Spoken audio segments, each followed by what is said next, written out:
आकाशवाणी से पेश है खबरनामा।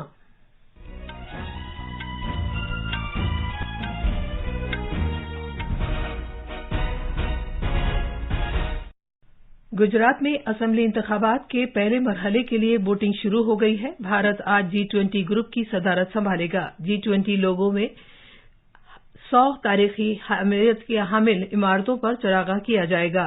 भारत ऑस्ट्रेलिया इक़्तिसादी ताउन और तिजारती समझौता 29 दिसंबर से नाफिजुल अमल होगा। RBI खुर्दा डिजिटल रुपी के लिए आज पहली आजमाइश करेगा।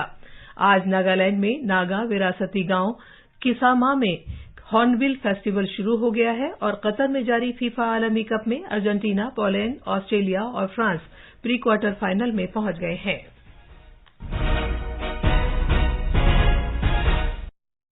अब खबरें तफसील से। गुजरात में असेंबली इंतखाबात के पहले मरहले के लिए आज वोट डाले जा रहे हैं। वोट डालने का यह अमल आज सुबह 8 बजे शुरू हुआ है, जो शाम 5:30 बजे खत्म हो जाएगा। सौराष्ट्र, कच्छ और जनूबी गुजरात के 19 अजला पर मुहित 89 सीटों के लिए इस मरहले के तहत वोट डाले जा रहे हैं। इस मरहले में कुल 788 उम्मीदवार चुनाव मैदान में हैं। आला चुनाव कमिश्नर राजीव कुमार ने आवाम से बड़ी तादाद में अपने हक रायदही का इस्तेमाल करने की अपील की है।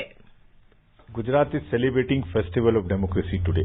On behalf of Election Commission, my sincere appeal to all 4.9 crore voters of Gujarat to vote today and also on 5th December during the second phase of the elections. In recently held polling in Himachal, voting percentage has set a record of 75% voting. It is over to Gujarat now.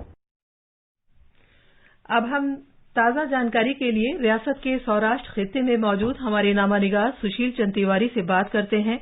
जी सुशील जी, आप अभी कहाँ हैं और आपके polling booth पर voting की क्या सूरत हाल है? देखिए शबाना, मैं इस समय राजकोट मगरबी असेंबली हलके के निर्मला कॉन्वेंट स्कूल पर हूँ। ये जो पोलिंग बूथ है यहाँ अभी पोलिंग शुरू हुए थोड़ा वक्त बीत चुका है। बावजूद इसके अभी भी कोई ज्यादा भीड़ नजर नहीं आ रही है। कुछ बुजुर्ग जरूर जा रहे हैं अपना वोट डालने के लिए, लेकिन पोलिंग में अभी उतनी तेजी नहीं है। लेकिन जैसे जैसे दिन बढ़ेगा हमें उम्मीद रहेगी कि खवातीन और खासतौर पर नौजवानों की कतारें हमें देखने को मिले। अगर आप इंतजाम की बात करें तो जो इंतखाबी कमीशन है उसने मुकम्मल इंतजाम किए हैं, हिफाजत के भी इंतजाम किए हैं। तमाम कंपनियां पुलिस की और मरकजी हिफाजती दस्ते की तैनात हैं और उसके अलावा जो है वेबकास्टिंग का भी इंतजाम किया गया है। पहली बार जो है आधे पोलिंग बूथ हैं उन पर वेबकास्टिंग भी की जा रही है। तो पोलिंग को महफूज तरीके से, मुकम्मल तरीके से पूरा कराने के लिए इंतखाबी कमीशन ने तमाम इंतजाम किए हैं। जी शबाना। सुशील जी, सौराष्ट्र कच्छ खित्ते की क्या सियासी सूरत हाल है? देखिए शबाना, मैं जिस कच्छ सौराष्ट्र खित्ते में हूँ वो पिछली बार उसे बीजेपी के लिए वाटरलू करार दिया गया था, क्योंकि बीजेपी को हार मिली थी और कांग्रेस को अच्छी कामयाबी इस इलाके में मिली थी। हालांकि 2017 के इंतखाबात के बाद से काफी कुछ बदल चुका है, तमाम मुद्दे बदल चुके हैं। तो इस नाते इस बार वैसे हालात सियासी तौर पर नहीं नजर आ रहे हैं, लेकिन इस पूरे जो पहले मरहले के जो इंतखाबात हैं उसमें मौजूदा सरकार के जो बीजेपी हुकूमत है उसके 14 वुजरा अपनी किस्मत आजमा रहे हैं। इसके अलावा जो अगर हम सरकारदा उम्मीदवारों की बात करें, सरकारदा नेताओं की बात करें, तो साबिक वजीर गुजरात सरकार के साबिक वजीर पुरुषोत्तम सोलंकी 6 मरतबा MLA रहे कुंवरजी बावलिया, गुजरात सरकार के होम मिनिस्टर हर्ष सांघवी और उसके अलावा जो क्रिकेटर रविंद्र जडेजा हैं उनकी बेगम रिवाबा, कांग्रेस के सरकारदा लीडर अर्जुन मोडवाडिया, आम आदमी पार्टी के जो वजीर आला ओहदे के जो उनके उम्मीदवार हैं वो खंबालिया सीट से लड़ रहे हैं सुदान गढ़वी, और इसके साथ ही तमाम उम्मीदवार जो है इस मरहले में अपनी किस्मत आजमा रहे हैं। ताज़ा जानकारी के लिए बहुत बहुत शुक्रिया सुशील जी। इसी दौरान गुजरात में असेंबली चुनाव के दूसरे मरहले के लिए इंतखाबी मुहिम तेज हो गई है। सियासी पार्टियां वोटरों को राग़िब करने के लिए इंतखाबी मुहिम में शिद्दत पैदा करने में मसरूफ अमल हैं। इस मरहले में 14 जिलों पर मुहित 93 सीटों नीज, अहमदाबाद और गांधीनगर में 5 दिसंबर को वोट डाले जाएंगे। एक रिपोर्ट। दूसरे मरहले के लिए इंतखाबी मुहिम में अब सिर्फ 3 दिन बाकी बचे हैं। सभी सियासी पार्टियों ने अपनी तवज्जो वस्ती और शुमाली गुजरात की तरफ मुंतकिल कर दी है, जहां इस मरहले में वोट डाले जाएंगे। बीजेपी के सीनियर लीडर और वजीर आजम नरेंद्र मोदी आज कलौल, बोदेली और हिम्मतनगर में 3 रैलियों से खिताब करेंगे। मरकजी वजीर दाखिला अमित शाह साणंद में एक रोड शो करेंगे। विजनगर और कल्लोल में 2 अवामी जलसों से खिताब करेंगे। कांग्रेस के रियासती सदर जगदीश ठाकुर और पार्टी के दीगर लीडरान भी पार्टी उम्मीदवारों के हक में इंतखाबी मुहिम में हिस्सा लेंगे। आम आदमी पार्टी की तरफ से कौमी कन्वीनर अरविंद केजरीवाल, पंजाब के वजीर आला भगवत मान, क्रिकेट खिलाड़ी हरभजन सिंह आज पार्टी के लिए इंतखाबी मुहिम में हिस्सा लेंगे। खबरनामे के लिए अहमदाबाद से अपर्णा खुंड की रिपोर्ट। भारत आज बाज़ाब्ता तौर पर G20 की सदारत संभालेगा। गुज़िश्ता माह बाली में G20 की सरबराह कॉन्फ्रेंस के इख्तितामी इजलास में इंडोनेशिया के सदर जोको विडोडो की तरफ से वज़ीर आज़म नरेंद्र मोदी को अलामती तौर पर G20 की सदारत सौंपी गई थी। सरबराह कॉन्फ्रेंस में इजहार ख्याल करते हुए जनाब मोदी ने कहा था कि भारत एक ऐसे वक्त में G20 की जिम्मेदारी संभाल रहा है जब दुनिया जोग्राफियाई सियासी कशीदगी, इक्तिसादी मंदी, खुराक और तवानाई की कीमतों में इजाफे और आलमी वबा के तवील मुद्दती मुज़िर असरात जैसे मसाइल से दो चार है। उन्होंने आलमी लीडरों को यकीन दिलाया कि भारत की G20 की सदारत सबकी शमूलियत वाली, फैसलाकुन, उमंगों से भरपूर और कार्रवाई पर मबनी होगी। मैं ये आश्वासन देना चाहता हूं कि भारत की G20 अध्यक्षता इंक्लूसिव, एम्बिशियस, डिसिसिव और एक्शन ओरिएंटेड होगी। अगले 1 साल में हमारा प्रयत्न रहेगा कि G20 नए विचारों की परिकल्पना के लिए और सामूहिक एक्शन को गति देने के लिए एक ग्लोबल प्राइम मूवर की तरह काम करे। चूंकि आज भारत G20 की सदारत संभाल रहा है, तो इस मौके पर तारीखी अहमियत की हामिल 100 यादगारों को G20 के लोगों के साथ रोशन करने समेत मुल्क भर में बहुत सी तकरीबात मुनक्किद होंगी। इस रोशनी ने भारत के कौमी परचम के मुख्तलिफ रंगों से तहरीक हासिल की है। ये भारत के कौमी फूल कमल के साथ कुर्रे अर्ज से मुल्हिक करेगा, जो चैलेंजेस के बीच तरक्की की अक्कासी करता है। जमीन भारत की कुर्रे अर्ज के लिए साजगार तरीक़ेकार की अक्कासी करती है, जो फितरत के साथ मुकम्मल हम आहंगी जाहिर करती है। G20 के लोगों के नीचे देवनागरी रस्मुल खत में भारत लिखा है। मजीद तफसील हमारे नामानिगार से।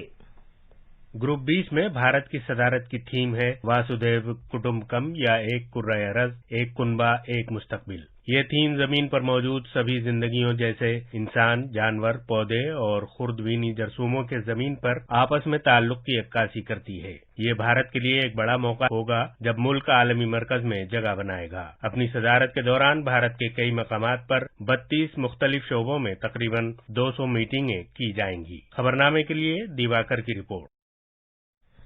G20 शेरपा मीटिंग 5 दिसंबर से 7 दिसंबर तक राजस्थान के शहर उदयपुर में मुनक्किद होगी। भारत के शेरपा अमिताभ कांत ने खारजी उमूर के सीनियर एहलकारों के साथ हाल ही में उदयपुर में तकरीबात से वाबस्ता इंतजामात का जायजा लिया। सीनियर हुकाम के साथ एक मीटिंग में उन्होंने कहा कि G20 शेरपा मीटिंग से उदयपुर को एक बैनुल-अक़वामी सयाहती मरकज के तौर पर पेश करने में मदद मिलेगी। ये खबरनामा आकाशवाणी से नशर किया जा रहा है। भारत और ऑस्ट्रेलिया ने अपने इक़्तिसादी ताउन और तिजारती समझौते ECTA के सिलसिले में तहरीरी नोटिफिकेशंस का तबादला किया है। ECTA 29 दिसंबर से नाफिजुल अमल होगा। तिजारत और सनअत के वजीर पीयूष गोयल ने एक ट्वीट में कहा है कि भारत और ऑस्ट्रेलिया ने अपनी तवील मुद्दती साझेदारी को मुस्तहकम बनाया है। उन्होंने ये भी कहा कि ये कारोबार और दोनों मुल्कों के अवाम के लिए मुकम्मल तौर पर एक नए दौर का आगाज है। भारत ऑस्ट्रेलिया ECTA की बदौलत अशिया और खिदमात में दो तरफा भारत में खातिर ख्वाह इजाफा होगा। रोजगार के नए मौके पैदा होंगे, लोगों का मेयार जिंदगी बेहतर होगा और लोगों के आम फलाह बहबूद में इजाफा होगा। इसके अलावा दोनों मुल्कों के दरमियान कल दो तरफा तिजारत मौजूदा $31 अरब से बढ़कर 45 ता $50 अरब से तजावुज कर जाएगी। भारत का रिजर्व बैंक आरबीआई आज से आजमाइशी बुनियाद पर Khurda central bank digital currency CBDC का आगाज करेगा। डिजिटल रुपी एक डिजिटल टोकन की शक्ल में होगी जो कानूनी करेंसी की नुमाइंदगी करेगी। ये इसी माली कद्र में जारी किए जाएंगे जिसमें फिलहाल कागज की करेंसी और सिक्के जारी किए गए हैं और ये बैंकों और सालिसियों के जरिए जारी किए जाएंगे। इस आजमाइश में मरहले के एतबार से शिरकत के लिए 8 बैंकों की निशानदेही की गई है। पहला मरहला मुल्क के 4 शहरों में state bank of India, ICICI bank, yes bank और आईडीएफसी फर्स्ट बैंक समेत 4 बैंकों के साथ शुरू होगा। इसकी शुरुआत मुंबई, नई दिल्ली, बेंगलुरु और भुवनेश्वर में की जाएगी। बाद में इसकी तौसी अहमदाबाद, गैंगटॉक, गुवाहाटी, हैदराबाद, इंदौर, कोची, लखनऊ, पटना और शिमला में की जाएगी। नागालैंड में 10 रोज तक चलने वाला हॉर्नबिल फेस्टिवल 2022 आज नागा विरासती गांव किसामा में शुरू हो रहा है। नायब सदर जगदीप धनखड़ मेहमान खुसूसी की हैसियत से फेस्टिवल की इफ्तिताही तकरीब में शिरकत करेंगे। तफसील हमारे नामानिगार से।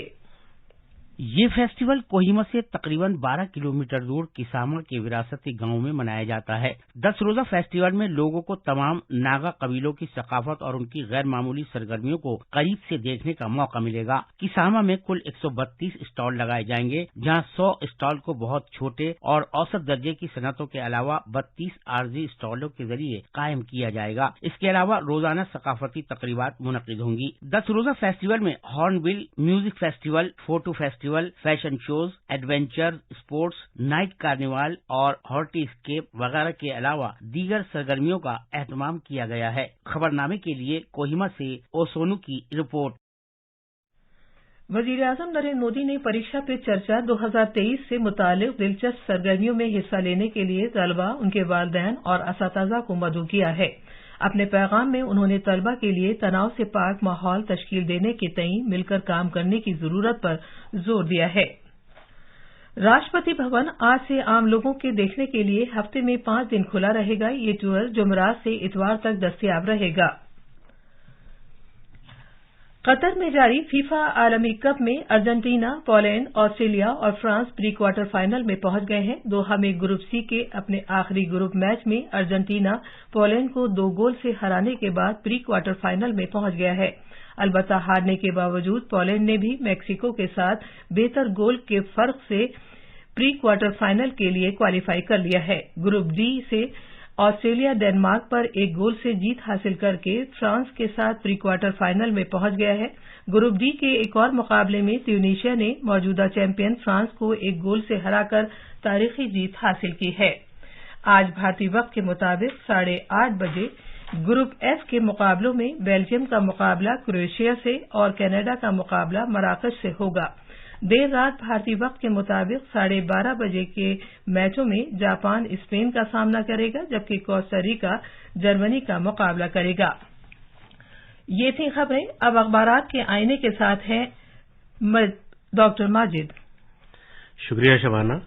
राजधानी से शाये होने वाले आज के अखबारात में मुख्तलिफ खबरों को शे सुर्खी बनाया गया है।